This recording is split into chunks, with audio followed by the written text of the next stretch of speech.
नमस्कार साथियों, मैं एटम मार्बल मूर्तिवर्ड किशनगढ़ से। और आज अपन बात करने वाले हैं एक शानदार टॉपिक के ऊपर, और वो है गणेश जी का। हमने पहले भी हमारे एक वीडियो में गणेश जी की डिस्क्रिप्शन किया था कि उसमें कौन सी दिशा में सूंड रखनी चाहिए। और आज इससे ही रिलेटेड जो हमारे पास में इंक्वायरियाँ बढ़ी है वो बढ़ी है कि हम कौन से पत्थर की प्रतिमा है वो उपयोग में लें गणेश जी की, और यह किस तरीके का गणेश जी हम कहाँ पे उपयोग ले सकते हैं, इसके बारे में अपन डिटेल से चर्चा करने वाले हैं। तो पहला जो अपने पास में रहा कि मार्बल में सबसे सस्ता गणेश जी कितने रुपए से शुरू हो जाता है, और या फिर आप हमें कितने रुपए में अवेलेबल करवा सकते हैं, और क्या वो उपयोग करने योग्य हैं। इस तरीके के अपने टॉपिक रहेंगे, और कौन सा उपयोग कर सकते हैं, कौन सा नहीं कर सकते हैं तो कहाँ पे कर सकते हैं, वो भी मैं आपको डिटेल जानकारी देने वाला हूँ। तो फर्स्ट हैंड अपन बात करते हैं, मार्केट में सबसे सस्ता गणेश जी कितने रुपए से शुरू हो जाता है। तो साथियों, हम 100 रुपये से, ठीक है, हम 100 रुपये से आपको मार्बल गणेश अवेलेबल करवा देंगे, मात्र और मात्र 100 रुपये में। और जो हमारे वीडियो को शेयर करके, चैनल को सब्सक्राइब करके, या हमें लगातार फॉलोअप करते रहेंगे, लगातार कमेंट करते रहेंगे, उनको गणपति बप्पा की प्रतिमा हम फ्री ऑफ कॉस्ट उनके पास में बाई पार्सल भेज देंगे, इंडिया के किसी भी कोने से हो। ये आज का हमारा ऑफर रहेगा उन लोगों के लिए जो हमारे चैनल को लगातार फॉलोअप करते रहेंगे। हम हमारी डिजिटल टीम है उनको नोटिस करती जा रही है। तो 100 रुपये से प्रतिमा शुरू हो जाती है।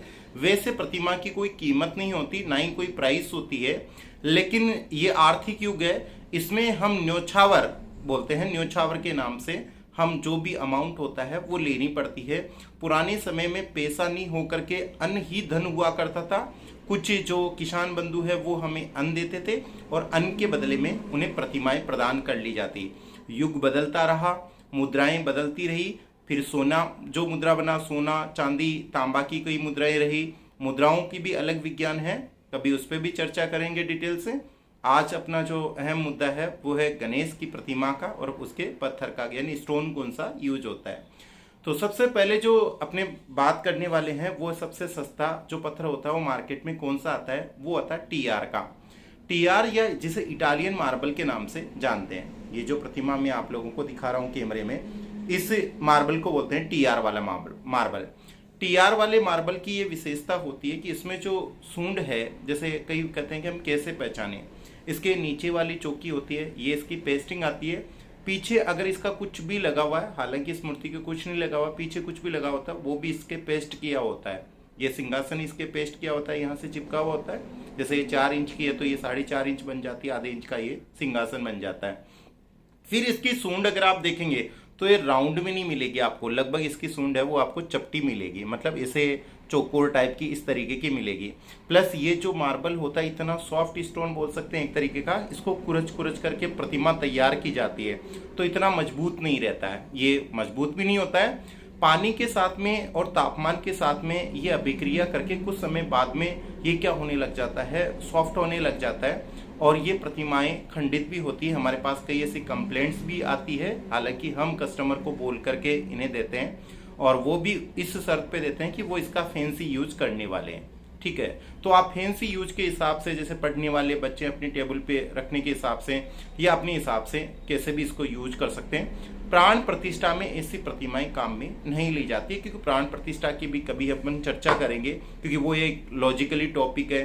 कई लोग उस पर भी चर्चा करना चाहते हैं हमारे साथ में कि वो कांच टूटने वाली प्रक्रिया हम देखना चाहते हैं, वो होती थी, आज होती है कि नहीं होती है। इससे जुड़ी रोचक जानकारी भी हम अगले वीडियो में या कभी भी फ्यूचर में आपको उपलब्ध करवाते रहेंगे। फिर रहता है इस तरीके के गणेश जी, ये मकराना मार्बल से बना हुआ है। आप चाहे तो इसे काम में ले सकते हैं, लेकिन इसको आप अपने मंदिर के अंदर काम में ले सकते हैं, या और भी इसके मल्टीपल यूज हो सकते हैं। लेकिन आप दरवाजे के ऊपर जो आप गणेश जी विराजमान करते हैं, गजानन जी विराजमान करते हैं अपने मुख्य द्वार के ऊपर, उसमें ये जो रंगीन किया हुआ है ये काम में नहीं लेना चाहिए, हमारे सजेशन के अकॉर्डिंग या हमारे ज्ञान के मुताबिक। बाकी आप लोगों की राय है वो आमंत्रित है।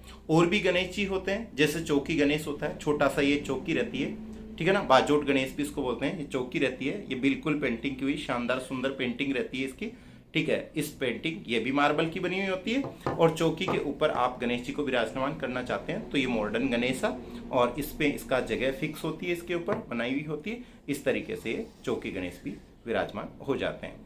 तो ये भी काफ़ी कम प्राइस में, होलसेल प्राइस में कई दुकानदार हमें ऑर्डर कर सकते हैं या इसको ले सकते हैं। फिर जैसे बात होती है कि फिर वहाँ कौन सी गणेश जी की प्रतिमा को विराजित करें, तो उसके लिए है सुपर क्वालिटी मकराना मार्बल से निर्मित ये वाली प्रतिमा। ये वाली जो प्रतिमा है, इसका जो आप फेस देखना चाह रहे हो तो ये सुंदरता भी आप लोग इसकी देख सकते हो, इसकी बनावट भी देख सकते हो, क्वालिटी भी देख सकते हो। ये होती है मकराना मार्बल से बनी हुई सुपर प्रीमियम क्वालिटी की प्रतिमा और ये मकराना मार्बल की आपके कैमरे के सामने रख दी जाए तो इस तरीके की ये प्रतिमा है। इसकी सूंड का विज्ञान मैंने आप लोगों को बता ही दिया था। अगर आप लोग अब कमेंट सेक्शन में मुझे ये बताएंगे कि कौन सी प्रतिमा आपको सबसे अच्छी सुंदर लगी। अगर आप ऑर्डर करना चाहते हैं तो ऑर्डर भी कर सकते हैं, क्योंकि वीडियो का माध्यम ही हमारा यही रहता है कि ज़्यादा से ज़्यादा लोगों तक नॉलेज भी पहुंचे, सनातन संस्कृति के बारे में जानकारी पहुंचे, जो ऑथेंटिक जानकारी है वो पहुंचे। साथ ही साथ जो कस्टमर कहीं ठगी के शिकार हो रहे हैं या होलसेल रेट में नहीं खरीद पा रहे हैं या जो मिनिमम रेट में खरीदना चाहते हैं उन तक भी आसानी से पहुँच जाता है। तो आप हमें कमेंट सेशन का बड़ा उपयोग करेंगे, यानी कमेंट करके बताएंगे कि कौन सी प्रतिमा आपको अच्छी लगी।